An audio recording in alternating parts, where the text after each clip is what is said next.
স্থানীয় সময় বৃহস্পতিবার সকাল ১১টা থেকে আবারও সচল হয়েছে যুক্তরাষ্ট্রের রোনাল্ড রিগান ওয়াশিংটন ন্যাশনাল এয়ারপোর্টের কার্যক্রম। যদিও বুধবার রাতের মর্মান্তিক বিমান দুর্ঘটনার শোক কাটাতে পারছেন না বিমানবন্দরে অপেক্ষমান যাত্রীরা। My heart just goes out because anytime there's a loss of life, all lives are precious. Very sad. I kind of feel kind of disrespectful to even be going. We're taking the kids to Disney, and we kind of feel kind of just kind of sad about it.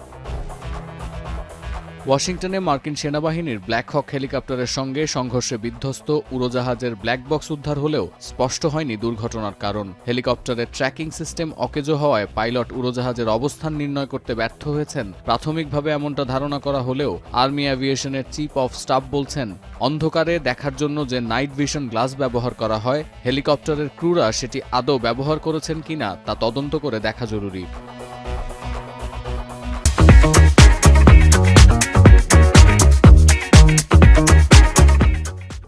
আবার CBS নিউজের প্রতিবেদনে দাবি করা হচ্ছে, ৩টি বাণিজ্যিক বিমানবন্দর থাকায় ওয়াশিংটন ডিসির ওই আকাশসীমা পৃথিবীর সবচেয়ে নিয়ন্ত্রিত এয়ারস্পেসের একটি। সাধারণত ওই অঞ্চলে ট্রাফিক কন্ট্রোলের জন্য ২ জন কর্মকর্তা স্ট্যান্ড বাই থাকেন, কিন্তু বুধবারের দুর্ঘটনার সময় একজন কন্ট্রোলার কেন অনুপস্থিত ছিলেন তা স্পষ্ট হচ্ছে না। এদিকে নবনিযুক্ত মার্কিন প্রেসিডেন্ট বলছেন ভিন্ন কথা। বিগত বাইডেন প্রশাসনের ব্যর্থ নীতির দিকে আঙুল তোলার পাশাপাশি অভিযোগ করেছেন ফেডারেল এভিয়েশন অ্যাডমিনিস্ট্রেশনের নিয়োগ প্রক্রিয়া নিয়েও। ট্রাম্প দাবি করেন, জাতিগত বৈচিত্র্য রক্ষা ও বিশেষ চাহিদা সম্পন্ন প্রার্থীদের সুযোগ দিতে গিয়ে বাইডেনের নেতৃত্বে অযোগ্য কর্মী নিয়োগ দিয়েছে এভিয়েশন বিভাগের কর্তা ব্যক্তিরা। The FAA, which is overseen by Secretary Pete Buttigieg. A real winner. That guy's a real winner. Do you know how badly everything's run since he's run this Department of Transportation? He's a disaster. He was a disaster as a mayor.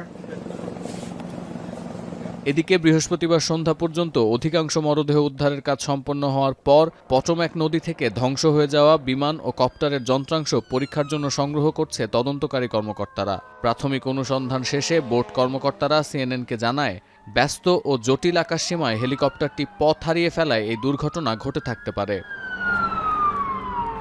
যদিও federal aviation administration বা national transportation safety board কাউকেই ছাড় দিচ্ছেন না কানসাসের governor Laura কেলি। এখনো পর্যন্ত নিহতদের নামের তালিকা প্রকাশ না করায় সরকারের এই সংস্থাগুলোর কাণ্ডজ্ঞান নিয়ে প্রশ্ন তুলেছেন গভর্নর।